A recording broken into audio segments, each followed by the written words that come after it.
¿Sabes esa sensación de entrar en un lugar y sentir que hay algo mal, aunque no sepas explicar qué? Hoy voy a contarte una historia que cambió completamente la forma en que veo las casas que limpio y también mi propia vida. Y mira, si te quedas hasta el final, vas a entender por qué a veces necesitamos abrir puertas que todo el mundo dijo que dejáramos cerradas. Y si te está gustando, suscríbete al canal y comparte con esa amiga que también necesita escuchar esto, porque esta historia no es solo mía, puede ser la de mucha gente. Me llamo Alcira, tengo 56 años y trabajo limpiando casas hace más de 23 años. Y no es ese trabajo glamoroso que aparece en la televisión, con uniforme impecable y patrona amiga que se vuelve mejor amiga al final. Es trabajo real, de ese que te deja la espalda doliendo al final del día, las manos resecas de tanto producto de limpieza y las rodillas quejándose cada vez que te agachas para restregar un rincón difícil. Pero ¿sabes algo? Aprendí más sobre la vida limpiando casas de lo que mucha gente aprende sentada en un salón de clases o leyendo libros de autoayuda. Porque cuando entras en la casa de alguien, cuando abres los armarios, organizas los cajones, limpias debajo de los muebles, no ves solo la suciedad del piso. Ves las historias que las personas intentan esconder. Ves los pedazos de vida que quedan acumulados en los rincones, debajo de las camas, al fondo de los roperos. Y a lo largo de todos estos años, vi muchas cosas. Vi matrimonios acabándose antes de que la pareja lo admitiera. Vi soledad disfrazada de decoración perfecta. Vi tristeza escondida detrás de sonrisas de puerta de entrada. Hay casas en las que entras y te das cuenta enseguida. Aquí vive la soledad. No hace falta que nadie te lo diga. El polvo acumulado en las fotos de familia, como si nadie las mirara hace meses, los platos lavados pero apilados siempre en la misma cantidad, para una persona sola.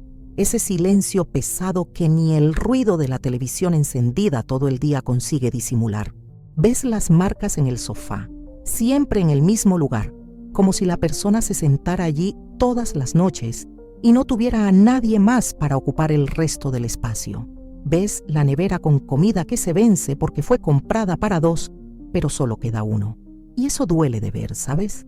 Porque imaginas que esas personas un día fueron felices allí, tuvieron compañía, rieron juntas, y ahora solo queda el eco. Hay casas que gritan pelea, aunque todo esté en su lugar. Sientes la tensión en el aire, como si las propias paredes estuvieran cansadas de escuchar discusiones. Ves los objetos separados, como si hasta ellos estuvieran de espaldas uno al otro. El cuarto de la pareja con almohadas en extremos opuestos de la cama. El baño con cepillos de dientes que ya no se tocan. La mesa del comedor siempre arreglada pero nunca usada, porque ya nadie come junto, cada uno toma su plato y se va a su propio rincón. Y tú limpias todo eso sabiendo que la mayor suciedad no es la que puedes quitar con trapo y detergente. Y hay casas que respiran tristeza, de esas que parece que el tiempo se detuvo en algún momento del pasado y nadie tuvo el valor de hacerlo andar de nuevo. Entras y parece que estás invadiendo un museo particular, donde cada objeto está exactamente donde siempre estuvo.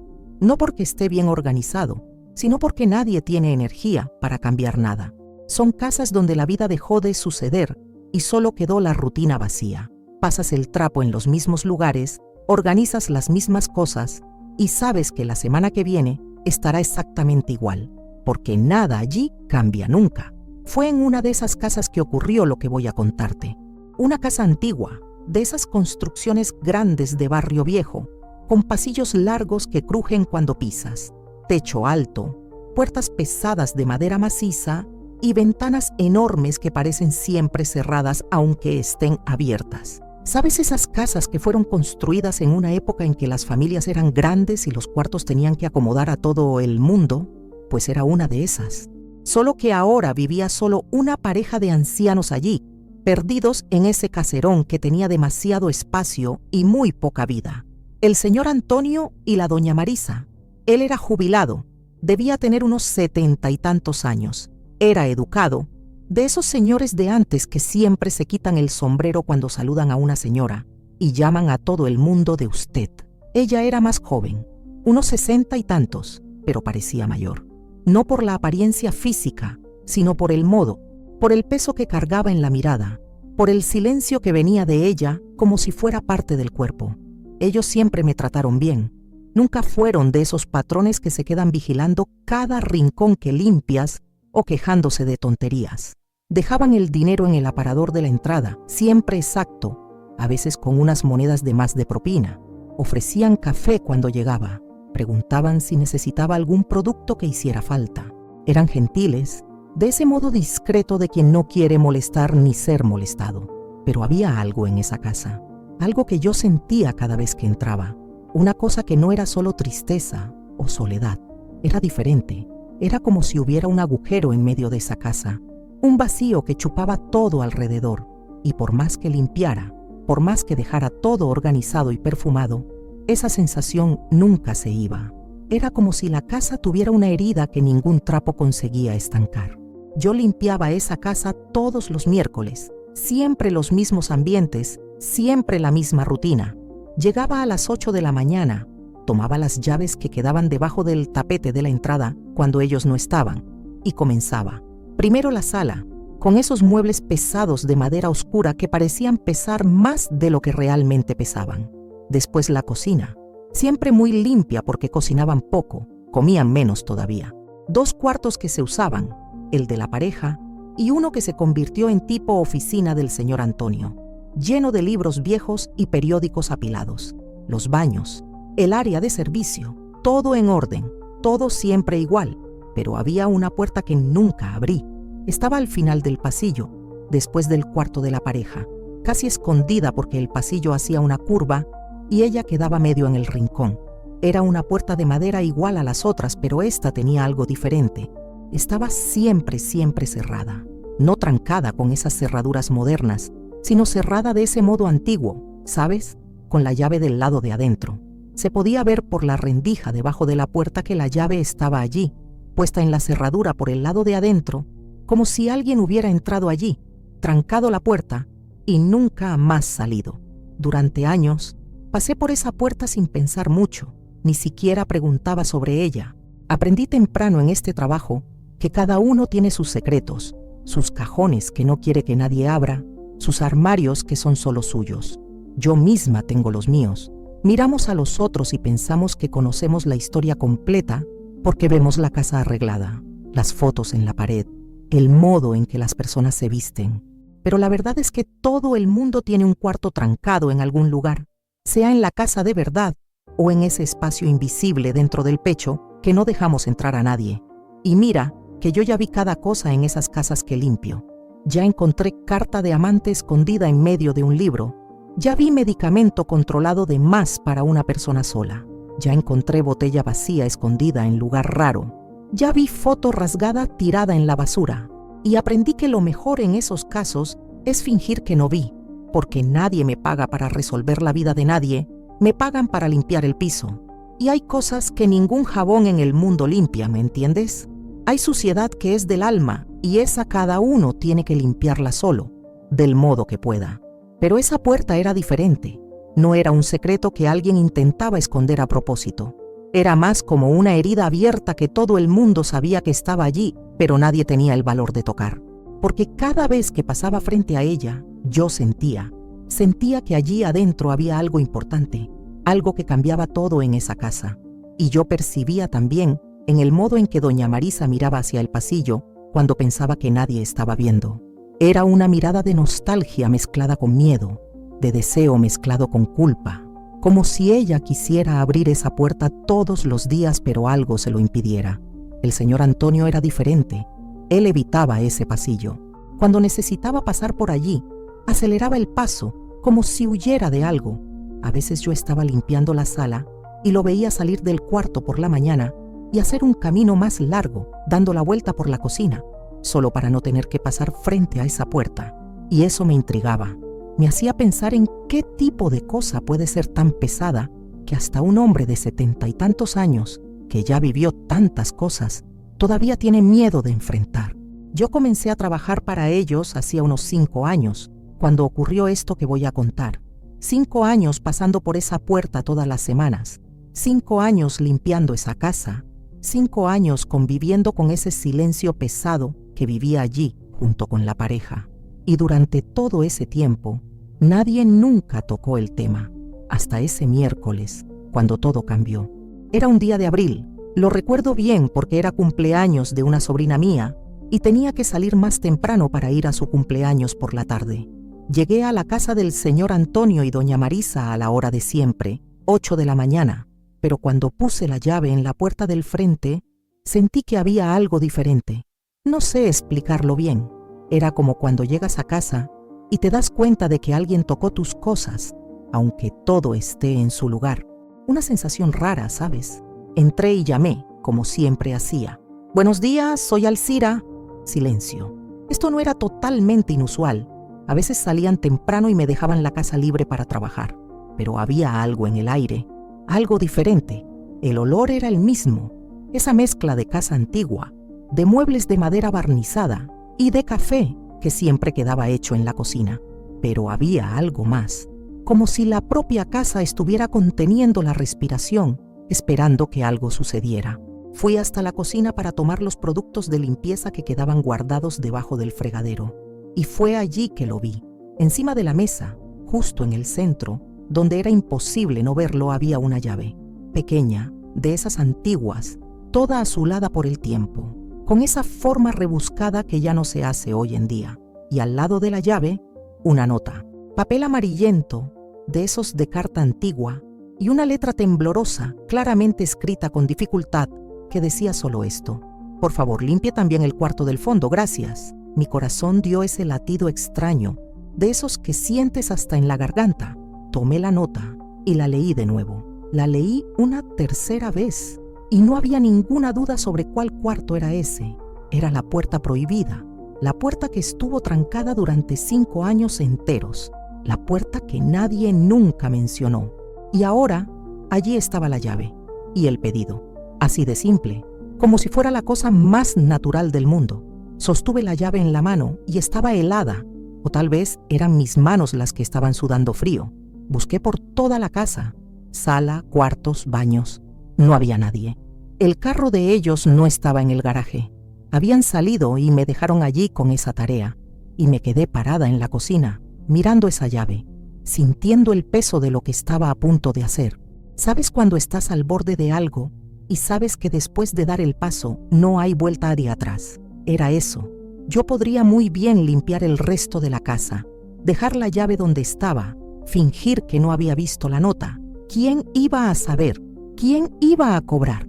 Pero al mismo tiempo, sabía que eso no era simplemente un pedido de limpieza. Era otra cosa. Era un grito de ayuda silencioso.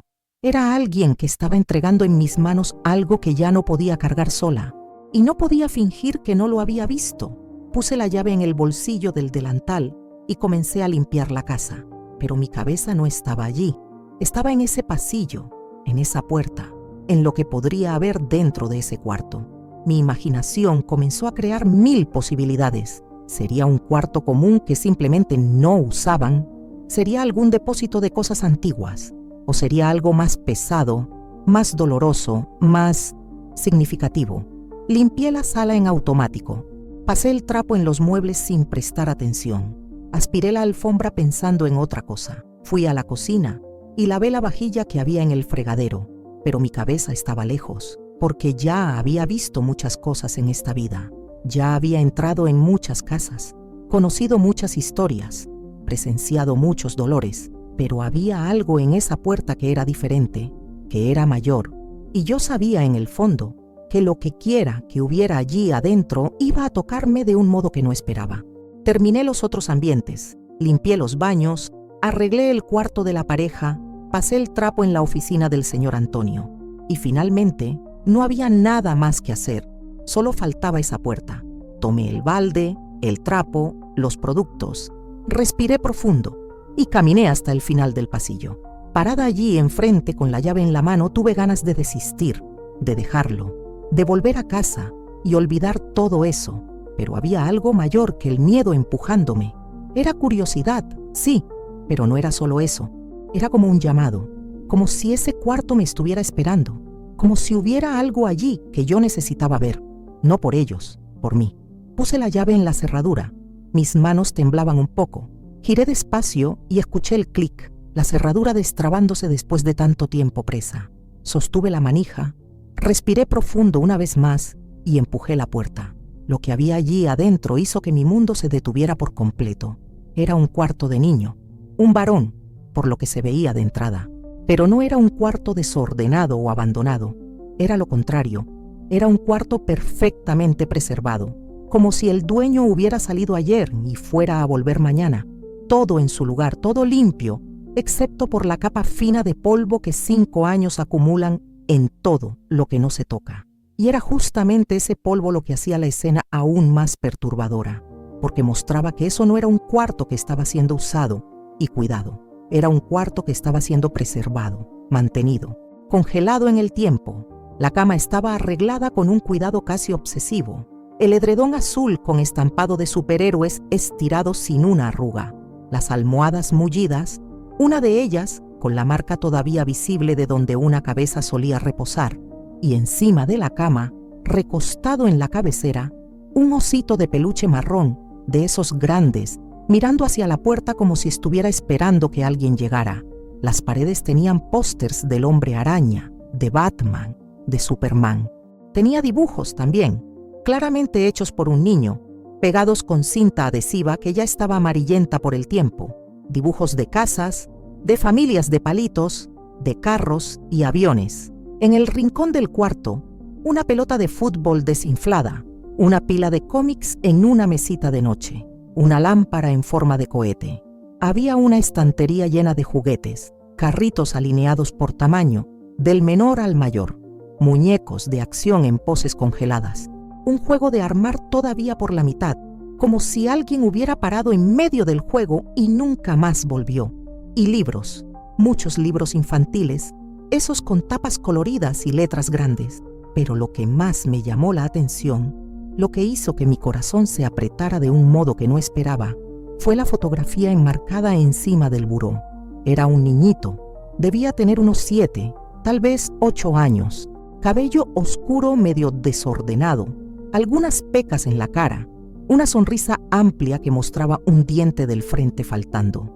Estaba sosteniendo un carrito azul, de esos de control remoto, y miraba a la cámara con ese brillo en los ojos que solo los niños tienen. Esa alegría pura, sin filtro, sin miedo del mundo. La alegría de quien todavía cree que todo es posible y que nada malo puede suceder. Y al lado de la foto, una medalla, de esas de competencia escolar. Primer lugar, Carrera 100 Lemeto 2015. El nombre grabado abajo, Pedro Antonio Silva. Pedro. Me quedé allí parada en medio de ese cuarto sin poder moverme, porque de repente todo tuvo sentido. El silencio pesado de la casa, el modo en que doña Marisa miraba hacia el pasillo, el modo en que el señor Antonio evitaba pasar por allí, la tristeza que vivía en esas paredes. No era solo tristeza de pareja que se alejó, no era solo soledad de quien envejeció, era el dolor más profundo que existe, el dolor de perder un hijo. No sabía los detalles. No sabía cómo había sucedido, cuándo, por qué, pero sabía, solo con mirar ese cuarto preservado con tanto cuidado, que eso no era solo memoria, era apego, era rechazo, era una madre que no podía soltarlo, que mantenía todo exactamente como estaba el día en que el hijo se fue, como si preservando el espacio pudiera preservar también su presencia, como si no tocando nada pudiera mantener viva la ilusión de que él todavía iba a volver. Y mira, yo entiendo eso, entiendo porque yo también pasé por pérdidas, también tuve que despedirme de gente que no quería que se fuera, también sostuve cosas que pertenecían a alguien que se fue y sentí ese apretón en el pecho que parece que te va a partir por la mitad. Así que entiendo a doña Marisa, entiendo su dolor, entiendo por qué trancó ese cuarto durante años, pero al mismo tiempo, parada allí, también entendí otra cosa, entendí que eso no era amor, o mejor, era amor, pero era amor que se volvió prisión. Era amor que en vez de liberar, aprisionaba, porque doña Marisa no solo había preservado el cuarto de su hijo, había preservado su propio dolor, se había negado a seguir adelante, se había detenido en el tiempo junto con ese cuarto, y eso la estaba matando de a poco. Yo lo veía en su mirada, veía la vida escapándose. Comencé a limpiar, despacio, con un cuidado que nunca había tenido antes. Cada objeto que tomaba parecía cargar el peso de una historia entera. Pasé el trapo en la estantería, quitando el polvo de los juguetes uno por uno. Carritos, muñecos, juegos, cada uno de ellos había sido tocado por ese niño. Cada uno había sido importante para él un día, y ahora estaban allí, parados, esperando a un niño que nunca más iba a jugar con ellos. Limpié el escritorio donde él debía hacer la tarea. Había un estuche todavía allí, con lápices de color, marcadores, una goma de borrar rosa en forma de helado, un cuaderno cerrado. Tuve ganas de abrirlo, de ver qué había adentro, pero no tuve el valor. Parecía demasiada invasión, parecía una falta de respeto, así que solo pasé el trapo por encima y lo dejé como estaba. Arreglé la cama con cuidado, sacudí el edredón en la ventana, quité el polvo de las almohadas, acomodé el osito de peluche, y cuando tomé ese oso en la mano, lo sentí todavía suave, todavía preservado, como si hubiera sido comprado ayer, e imaginé cuántas noches ese niño había dormido abrazado a él, cuántas veces había sido el amigo imaginario, el protector de las pesadillas, el guardián de los sueños. Y ahora estaba allí, solo, sin nadie a quien abrazar. Pasé trapo en el piso, aspiré la alfombra, limpié los vidrios de la ventana, y cuanto más limpiaba, más sentía algo creciendo dentro de mí. No era solo pena por doña Marisa, no era solo tristeza por el niño que se fue, era otra cosa. Era como si ese cuarto estuviera tocando lugares dentro de mí que también había trancado, como si cada objeto que tocaba allí hiciera eco en algún dolor mío que había guardado y fingido que ya no existía. Cuando terminé, me senté en el borde de la cama. Sé que no debía. Sé que debía haber salido y cerrado la puerta y listo, pero necesitaba quedarme allí un poco más. Necesitaba procesar lo que estaba sintiendo, porque de repente ya no era sobre ellos, era sobre mí, y fue sentada en esa cama, en un cuarto de un niño que nunca conocí, que comencé a llorar. Lloré bajito al principio, intentando contenerme, pero después vino con fuerza. Vino todo lo que había guardado, todo lo que había empujado hacia abajo, todo lo que había fingido que no existía. Y lloré. Lloré por doña Marisa y por su dolor. Lloré por el niño que nunca más iba a crecer. Pero lloré también por mí, por mis propias pérdidas, por mis propios cuartos trancados, porque mira, yo también tenía los míos, también tenía puertas que mantenía cerradas, también tenía dolores que me negaba a enfrentar. Y en ese momento, sentada en esa cama, me di cuenta de que había pasado años limpiando la casa de otros, mientras dejaba mi propia vida acumular escombros. Había pasado años organizando los espacios ajenos, mientras mi propio corazón era un desorden completo. Y eso dolió. Dolió de un modo que no esperaba. Me quedé allí por unos 20 minutos, tal vez media hora, llorando, pensando, sintiendo. Y cuando finalmente pude levantarme, cuando me sequé las lágrimas y respiré profundo, sabía que algo había cambiado.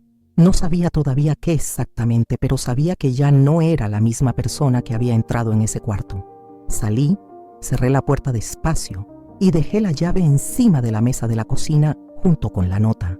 No escribí nada, no sabía qué decir, pero tenía la sensación de que doña Marisa iba a entender que ese cuarto había sido limpiado no solo del polvo, sino de algo mayor, o al menos esperaba que lo entendiera. Me fui ese día con la cabeza a mil. En el autobús, en el camino a casa, no podía pensar en otra cosa. Me quedaba repasando en la cabeza cada detalle de ese cuarto. El osito en la cama, los carritos alineados, la foto del niño sonriendo. Y cuanto más pensaba, más entendía que eso no era solo sobre ellos. Era sobre todo el mundo, sobre cómo lidiamos con la pérdida, sobre cómo intentamos mantener cerca lo que se fue, sobre cómo nos negamos a aceptar que algunas cosas no vuelven nunca más. Y comencé a pensar en mi propia vida, en mis propias pérdidas, en mis propias puertas trancadas. Y lo primero que vino a mi cabeza fue mi marido. José, se llamaba José, y murió hace 12 años de infarto fulminante. Fue tan rápido que apenas dio tiempo de procesar. Un día estaba vivo, riendo, quejándose del calor, haciendo planes para el fin de semana. Al otro día estaba siendo velado. Y yo, que debería haberme despedido, que debería haber llorado todo lo que necesitaba llorar, no pude, porque había cuentas que pagar, tenía 2 hijos que criar, había vida que no podía detenerse. Así que me tragué el dolor, lo puse en una cajita bien cerrada dentro del pecho y seguí adelante. Recuerdo que ese día estaba trabajando. Estaba en la casa de una clienta limpiando el baño, cuando recibí la llamada de la vecina diciendo que José se había sentido mal y que la ambulancia lo había llevado al hospital. Dejé todo y fui corriendo, pero cuando llegué ya era tarde. Él se había ido, así, sin avisar, sin dar chance de despedida, sin dejar tiempo para que yo dijera todo lo que no dije antes. ¿Y sabes cuál fue mi reacción? ¿Sabes lo que hice después del entierro, después de que todos se fueron, después de ponerlo bajo tierra? Volví al trabajo. Al día siguiente ya estaba de vuelta en las casas, limpiando, restregando, organizando. Las clientas quedaron en shock. Alcira, no vas a tomarte unos días, no vas a descansar, pero no quería descansar. Descansar significaba parar, y parar significaba sentir. Y no podía darme el lujo de sentir porque si me detenía a sentir, iba a desmoronarme. Y no podía desmoronarme porque tenía a Felipe con 9 años y a Rafael con 6. Los 2 dependían de mí. Así que hice lo que pensé que tenía que hacer. Seguí adelante. Trabajé el doble, tomé más casas, hice más horas. Me ocupé tanto que no sobraba tiempo para pensar, para sentir, para llorar. Y funcionó, al menos por un tiempo. Conseguí pagar las cuentas, conseguí criar a mis hijos, conseguí sobrevivir. Pero hay un problema con eso. El dolor que no se siente no desaparece, solo se queda allí, guardado, esperando. Y va creciendo, acumulándose, ocupando espacio, hasta que un día miras hacia adentro y te das cuenta de que ya no hay más espacio para nada, porque está todo abarrotado de dolor antiguo que nunca dejaste salir. Y eso fue lo que comencé a darme cuenta ese día, volviendo de la casa del señor Antonio y doña Marisa. Comencé a darme cuenta de que había hecho lo mismo que ella. No de la misma forma, no del mismo modo, pero lo había hecho. Ella había mantenido el cuarto de su hijo intacto. Yo había mantenido mi dolor intacto. Ella se negaba a cambiar cualquier cosa en ese espacio. Yo me negaba a cambiar cualquier cosa en mi rutina, en mi modo de vivir, porque cambiar significaba admitir que las cosas eran diferentes ahora. Significaba aceptar que José ya no estaba aquí, y no quería aceptarlo. Incluso 12 años después, todavía evitaba hablar de él. Evitaba mirar las fotos. Evitaba pensar en los momentos buenos, porque pensar en los momentos buenos dolía más que todo, porque recordar la felicidad que tuvimos solo reforzaba el vacío que quedó después. Así que simplemente no pensaba, no hablaba, no sentía. Vivía en automático, en piloto automático de supervivencia, limpiando casas, pagando cuentas, existiendo pero no viviendo de verdad. Y lo peor de todo, lo peor es que mi forma de lidiar con el dolor no solo me afectó a mí, afectó también a mis hijos. Mi hijo mayor se llama Felipe. Hoy tiene 21 años, vive en otra ciudad también, trabaja en una empresa de tecnología. Y mira, con él las cosas fueron diferentes. Él era mayor cuando murió José, tenía 9 años, y de algún modo entendió que yo estaba luchando por sobrevivir, por mantener todo en pie. Se volvió un niño responsable demasiado rápido. Asumió un papel que no era suyo. Cuidaba a su hermano menor cuando yo no estaba. Hacía la tarea solo. No se quejaba. No daba problemas. Y yo, en mi ignorancia, pensé que eso era bueno. Pensé que estaba bien, pero no estaba. Solo había aprendido demasiado temprano a tragarse su propio dolor para no aumentar el mío. Felipe se fue apenas terminó el bachillerato. Consiguió una beca, encontró un trabajo de medio tiempo y se mudó. Y yo entendí que necesitaba aire, necesitaba vivir su vida sin tener que ser adulto antes de tiempo. Hoy hablamos, sí, más de lo que hablo con Rafael incluso, pero hay una distancia allí, una educación forzada, como si hubiéramos saltado la parte de ser madre e hijo de verdad y fuéramos directo a conocidos que se respetan. Y eso también duele, de un modo diferente pero duele. Pero es de Rafael de quien voy a hablar más, porque es con él que la cosa se complicó más. Rafael es mi hijo menor, hoy tiene 18 años y vive en otra ciudad. Y apenas hablamos, y sé que la culpa es mía. Rafael era pequeño cuando murió el padre, tenía solo 6 años, y él, a su modo, también sufrió, también sintió la falta, también tuvo miedo, pero en vez de estar allí para él, en vez de sostener su mano y que pasáramos por eso juntos, me alejé, me lancé al trabajo y lo dejé arreglárselas solo con su dolor. Lo dejé crecer sin padre y con una madre que estaba presente físicamente pero ausente emocionalmente. Y peor, dejé que el hermano mayor hiciera el papel que era mío. Recuerdo tantas veces que intentó hablar conmigo, intentó acercarse, intentó tener esa conversación que necesitábamos tener. Y yo siempre tenía una excusa, siempre tenía una casa que limpiar, una ropa que lavar, una cuenta que pagar. Siempre tenía algo más urgente que sentarme con mi hijo y preguntarle cómo estaba de verdad, cómo estaba lidiando con la falta del padre, si tenía miedo, si tenía rabia, si me necesitaba. Y él fue creciendo así, callado, cerrado, cada vez más distante. Se volvió un adolescente introspectivo, de esos que viven en el cuarto con la puerta cerrada. Y cuando llegó a los 17 años, consiguió una beca de estudios en una ciudad a 200 kilómetros de aquí y se fue. Y yo lo dejé, no porque pensara que era lo mejor para él, sino porque en el fondo estaba aliviada por no tener que enfrentar diariamente el fracaso que había sido como madre. Y hoy hablamos por WhatsApp una vez al mes, cuando mucho, conversaciones superficiales. ¿Todo bien por allá? Sí, ¿y contigo? ¿Todo bien? ¿Necesitas algo? No, todo bien, hasta luego. Y listo, eso es. Esa es la relación que tengo con mi hijo menor, con aquel que más me necesitó y con el que menos pude estar presente. Y duele demasiado, pero nunca supe cómo arreglarlo. Nunca supe por dónde empezar hasta ese día, hasta entrar en ese cuarto prohibido y ver lo que sucede cuando nos negamos a soltar, cuando nos aferramos tanto al pasado que olvidamos vivir el presente.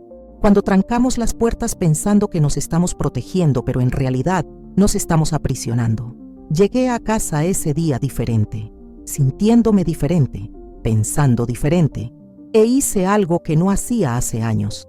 Tomé la caja que estaba guardada en lo alto del armario, la caja con las cosas de José, fotos, documentos, ropa, objetos personales, todo lo que había guardado y jurado nunca más abrir, y la abrí. Y dejé que eso doliera. Por primera vez en 12 años, dejé que la nostalgia viniera, dejé que la rabia viniera, dejé que la injusticia de haberlo perdido tan pronto viniera. Dejé todo y lloré. Lloré de un modo que no lloraba desde el día del entierro. Lloré fuerte, lloré feo, lloré todo lo que había contenido durante tanto tiempo. ¿Y sabes algo? Fue liberador. Fue como quitarme un peso de 20 toneladas de la espalda. Miré las fotos, una por una, fotos de nosotros jóvenes, recién casados, llenos de sueños, fotos de los niños bebés, con José sosteniéndolos a los dos en brazos, uno en cada brazo, esa sonrisa orgullosa de padre, fotos de Felipe dándole el biberón a Rafael recién nacido, fotos de cumpleaños, de navidades, de domingos simples en la plaza, fotos de una vida que fue buena mientras duró. Y por primera vez, pude mirar esas fotos y sentir gratitud en vez de solo dolor. Gratitud por haber tenido esos años con él. Gratitud por haber construido esas memorias. Gratitud por haber amado y sido amada. Me quedé revolviendo esa caja toda la noche. Encontré cosas que había olvidado que existían. Una nota que él me había dejado una mañana cualquiera, diciendo que me amaba. Una camiseta de él que no tuve el valor de donar. Una foto nuestra que estaba rasgada en las puntas pero que registraba un momento tan feliz, y cada objeto que tomaba me iba mostrando que no solo había perdido a José, había perdido también a la mujer que era cuando estaba con él, la mujer que reía más, que soñaba más, que vivía más. Y fue allí, en medio de todo ese desorden emocional, rodeada de fotos y recuerdos esparcidos en el piso del cuarto, que entendí lo que necesitaba hacer. Necesitaba abrir las otras puertas también, la puerta de la relación con mis hijos, la puerta de mis propios sueños que había abandonado, la puerta de la vida que había dejado de vivir, porque me había vuelto igual que ese cuarto preservado, me había congelado en el tiempo, había dejado de crecer, de cambiar, de seguir adelante, y el primer paso era Rafael. Necesitaba hablar con él, de verdad esta vez. No esas conversaciones superficiales de siempre, una conversación de verdad, donde iba a admitir mis errores, pedir disculpas e intentar, aunque fuera tarde, reconstruir algo. Pero pasó una semana y no tuve el valor. Pasaron 2 semanas, 3. Me quedaba tomando el celular, abriendo el WhatsApp de él, comenzando a escribir un mensaje y borrando. ¿Qué iba a decir? ¿Cómo empezar una conversación de esas después de tantos años de silencio? Hola, hijo. Disculpa por haber sido una madre ausente toda la vida. Parecía ridículo. Parecía insuficiente. Parecía demasiado tarde. Hasta que sucedió algo que me empujó hacia adelante. Fue un martes. Estaba limpiando la casa de una clienta nueva, una casa moderna, llena de juguetes esparcidos porque ella tenía 3 hijos pequeños. Y mientras organizaba la sala, encontré en el rincón del sofá una pieza de juguete, pequeñita, azul, parte de un carrito desarmable.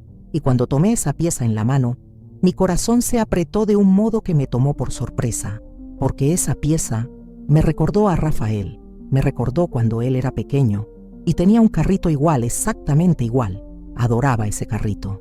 Lo llevaba a todos lados, jugaba horas, y un día el carrito se rompió. Se soltó una pieza que nunca más encontramos. Y él lloró. Lloró tanto.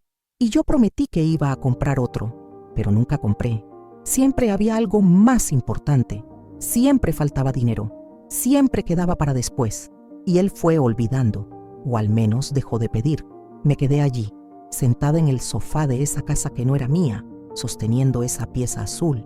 Y las lágrimas comenzaron a caer de nuevo, porque de repente me di cuenta de cuántas cosas prometí y no cumplí, cuántas veces dije después, y el después nunca llegó, cuántas oportunidades dejé pasar, cuántos momentos perdí por estar siempre corriendo detrás del dinero, de las cuentas, de la supervivencia.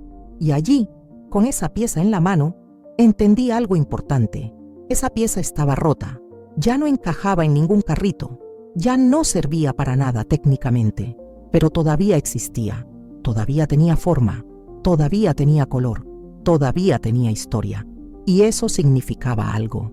Significaba que no todo lo que se rompe necesita ser tirado. No todo lo que ya no funciona como antes dejó de tener valor.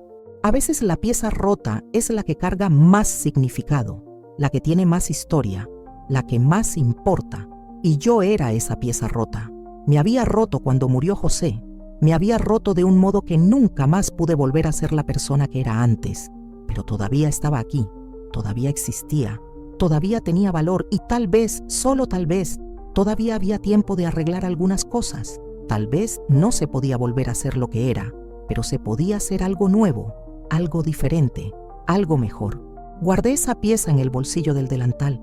No sé por qué. La clienta ni iba a extrañarla, pero necesitaba llevarla conmigo. Necesitaba ese recordatorio físico de que las cosas rotas todavía tienen propósito. Y esa noche, finalmente, lo hice. Tomé el celular y le escribí a Rafael. No pensé mucho, no me quedé ensayando, porque si pensaba mucho iba a desistir de nuevo. Así que solo escribí lo que estaba sintiendo. Hijo, sé que no hablamos bien hace tiempo. Sé que no fui la madre que merecías. Sé que te dejé solo cuando más me necesitabas. Y lo siento mucho. No sé si todavía hay tiempo de arreglar algo entre nosotros. No sé si todavía quieres tener una relación conmigo, pero necesito que sepas que pienso en ti todos los días, que te amo y que no importa cuánto tiempo pasó, no importa lo que sucedió, mi puerta siempre está abierta, siempre estuvo, siempre va a estar. Envié, y mi corazón estaba latiendo tan fuerte que pensé que iba a salirse por la boca. Me quedé mirando la pantalla del celular esperando que apareciera que lo había visto, pero no apareció. Pasó 1 hora, 2 horas, nada.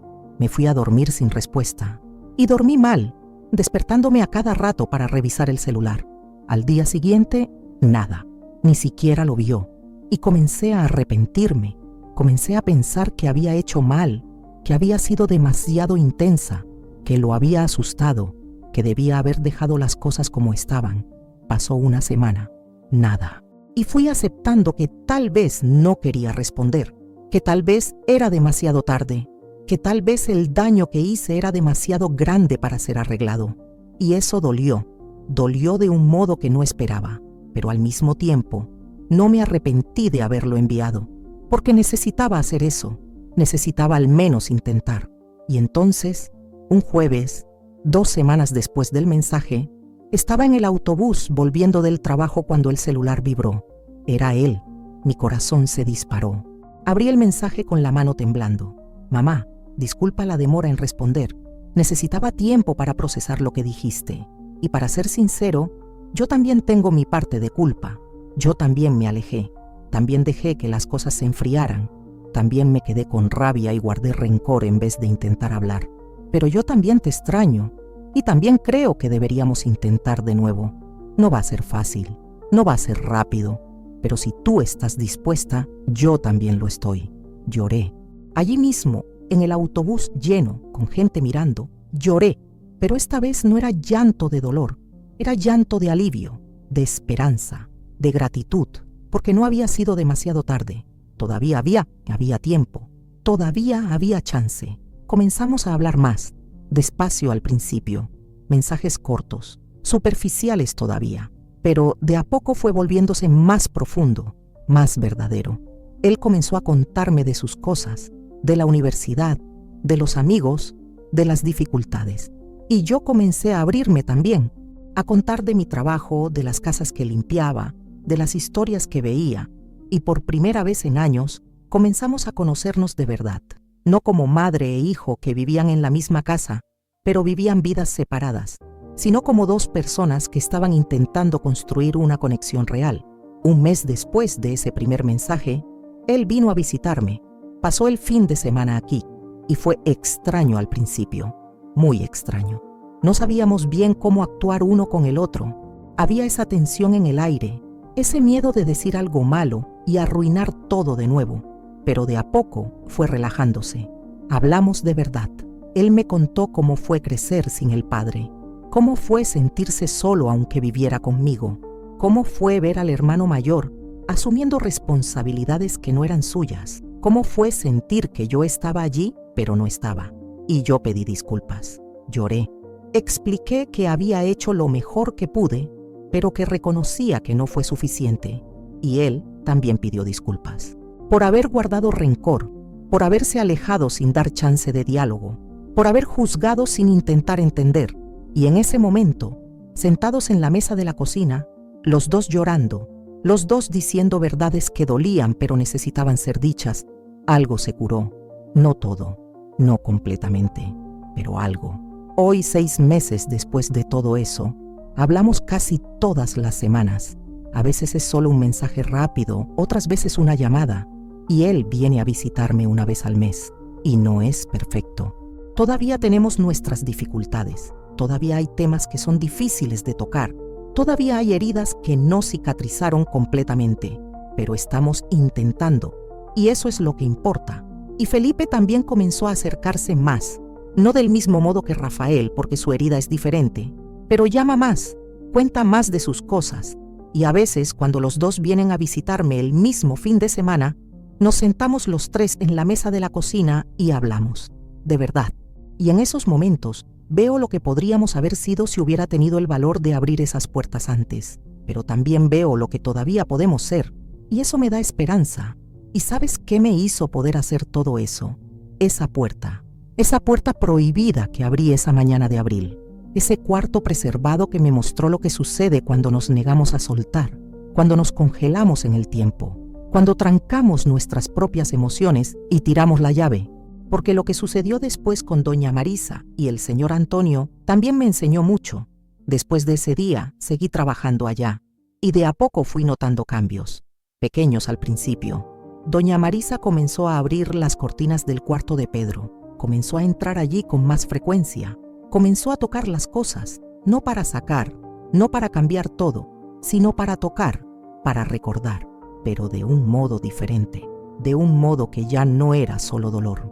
Un día llegué y ella estaba allí adentro, sentada en la cama, hojeando un álbum de fotos. Cuando me vio en la puerta, me llamó para entrar, y nos quedamos allí, las 2, mirando fotos de Pedro. Ella me contó historias de él, me contó cómo era, me contó del accidente de auto que se lo quitó, Me contó de la culpa que cargaba por no haber podido protegerlo. Y lloró, y yo lloré junto con ella. Pero después de las lágrimas, sonrió.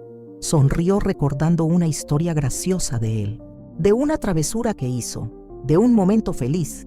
Y fue allí que me di cuenta de que se estaba curando, de a poco, a su tiempo, pero se estaba curando. Estaba aprendiendo que recordar no necesita ser solo dolor, que la memoria puede ser también celebración, que honrar a quien se fue no significa quedarse preso en el pasado. Y el señor Antonio también cambió. Comenzó a entrar al cuarto. Al principio solo se quedaba en la puerta, mirando de lejos, pero después comenzó a entrar, a sentarse en la cama, a sostener los juguetes de su hijo.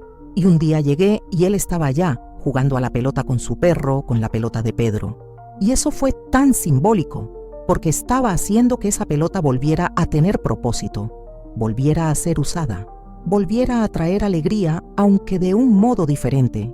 Hoy, 1 año y medio después de ese día, el cuarto de Pedro todavía existe, pero cambió. Tiene flores en la ventana ahora, tiene luz entrando, tiene vida circulando. Doña Marisa lo transformó en un tipo de memorial, pero no de esos tristes y pesados, un memorial lleno de amor, de buena memoria, de gratitud por los años que tuvieron con él. Y ella me dijo una vez, mientras tomábamos café en la cocina, que abrir esa puerta fue la cosa más difícil y más liberadora que hizo en su vida. Y fue liberador para mí también, porque me hizo enfrentar mis propias puertas trancadas, me hizo abrir lo que había cerrado, me hizo limpiar no solo la casa de otros, sino mi propia alma. ¿Sabes qué más cambió en mi vida después de todo eso? Mi forma de trabajar. Sigo limpiando casas, sigo tomando el autobús temprano, volviendo tarde, restregando pisos, pasando trapo en muebles, pero ahora es diferente. Ahora veo más allá de la suciedad. Veo las historias, veo los dolores, veo las alegrías escondidas y cuando puedo, cuando percibo que alguien necesita, ofrezco más que limpieza. Ofrezco escucha, ofrezco presencia, ofrezco el hombro que también necesité y no siempre tuve. Tengo una clienta, doña Rosa, que vive sola hace 5 años desde que murió su marido. Casa enorme, silenciosa, llena de ambientes que ni usa más. Y me di cuenta, en las primeras semanas trabajando allá, que estaba marchitándose. Comía mal, dormía mal, vivía en ese automático triste de quien desistió de vivir, pero el cuerpo insiste en continuar. Y comencé a hablar con ella, no sobre nada importante, sobre cosas simples, sobre la novela que estaba pasando, sobre la receta de torta que hice el fin de semana, sobre el clima, cosas pequeñas, pero que fueron creando una conexión, y de a poco se fue abriendo. Fue contando de la soledad, de la nostalgia, del miedo de morir sola y que nadie ni se dé cuenta. Y compartí mi historia con ella. Conté de José, conté de la puerta prohibida, conté de cómo había aprendido que el dolor guardado solo crece y que necesitamos tener el valor de abrir, de sentir, de seguir adelante aunque duela. Y ella lloró y me agradeció. Dijo que hacía 5 años que nadie hablaba de verdad con ella, que se había vuelto invisible, que las personas pasaban por su lado en la calle y ni la saludaban. Y creamos una rutina. Todos los viernes, después de que termino de limpiar su casa, tomamos un café juntas y hablamos, de verdad, sobre todo, sobre la vida, sobre las dificultades, sobre los miedos, sobre los sueños que todavía tiene. Y eso la cambió el brillo en sus ojos, cambió el modo en que cuida la casa, cambió las ganas de vivir. Y está el señor Joaquín, otro cliente mío, viudo también, 78 años, 3 hijos que viven lejos y casi nunca llaman. Estaba en una situación parecida, resignado, esperando solo que la muerte llegara. E hice lo mismo. Comencé a hablar, a preguntar, a escuchar de verdad. Y descubrí que adoraba la carpintería, que tenía un taller al fondo de la casa que no usaba hace años. Y le pregunté por qué. Y dijo que ya no tenía sentido hacer nada si no tenía a quien darle.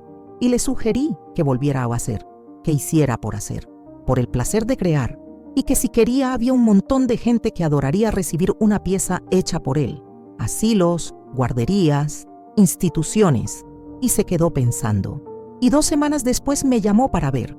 Había hecho una mesita pequeña, linda, y tenía esa sonrisa de quien redescubrió un propósito. y hoy hace muebles y los dona, y su vida tiene sentido de nuevo. Y son esas pequeñas cosas que aprendí, que limpiar no es solo sobre quitar suciedad, es sobre cuidar espacios. Y el espacio no es solo físico, es emocional también, es espiritual, es sobre crear ambiente donde la vida puede florecer de nuevo. Esa pieza azul que encontré sigue conmigo. Podría haberla devuelto a la clienta, podría haberla tirado, pero no la tiré. Está en mi bolso hasta hoy, en el bolsillo interno, junto con la billetera y las llaves.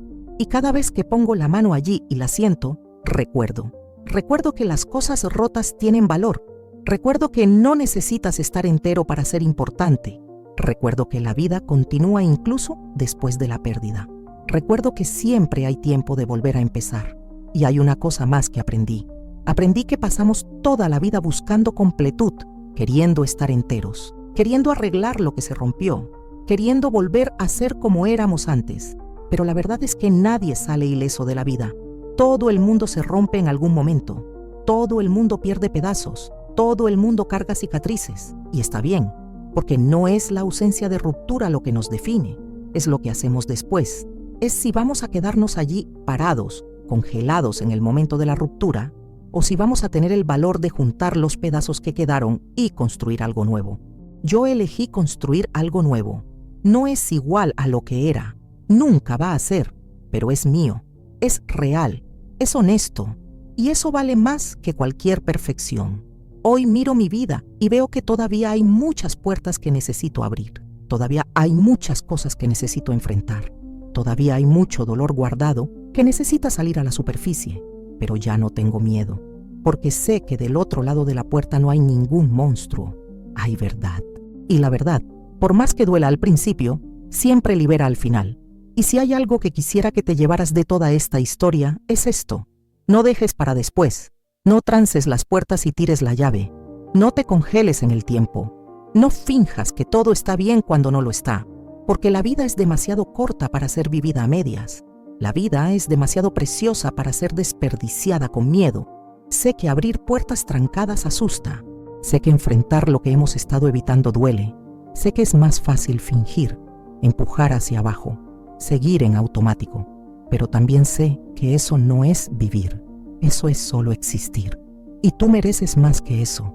Mereces vivir de verdad, con todo el dolor, con toda la alegría, con todo el desorden que viene junto, porque allí es donde está la vida real, no en la perfección, en la imperfección, en el valor de ser vulnerable, en la honestidad de admitir que no estás bien, en la fuerza de pedir ayuda, en el amor de intentar de nuevo incluso después de haber fallado.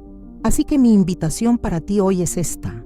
Mira hacia adentro, ve qué puertas tienes trancadas, qué conversaciones has estado evitando, qué sentimientos has estado empujando hacia abajo, y abre, una a la vez, despacio si necesitas, pero abre, porque del otro lado hay libertad, hay cura, hay vida. Y si esta historia te tocó de algún modo, si movió algo dentro de ti, no lo guardes solo para ti. Comparte con alguien que también necesita escuchar, porque a veces necesitamos la historia de otra persona para tener el valor de enfrentar la nuestra propia. Y suscríbete aquí al canal para seguir recibiendo historias así, historias reales de gente real que está intentando vivir de la mejor forma posible en este mundo complicado en el que vivimos. Y allá en los comentarios quiero saber de ti. ¿Qué puerta estás siendo llamada a abrir? No necesitas contar detalles si no quieres, pero escribe allá, aunque sea solo una palabra, perdón, conversación, ¿verdad? Reinicio, escribe, porque cuando pones en palabras, cuando reconoces que hay algo allí, ya estás dando el primer paso, y el primer paso siempre es el más difícil y el más importante. Me voy quedando por aquí, pero antes de irme déjame decirte algo. Eres más fuerte de lo que imaginas, eres más valiente de lo que piensas, y tienes dentro de ti todo lo que necesitas para abrir cualquier puerta, por más aterradora que parezca. Así que respira profundo, toma la llave y ve, porque la vida te está esperando del otro lado. Un abrazo y hasta la próxima vez.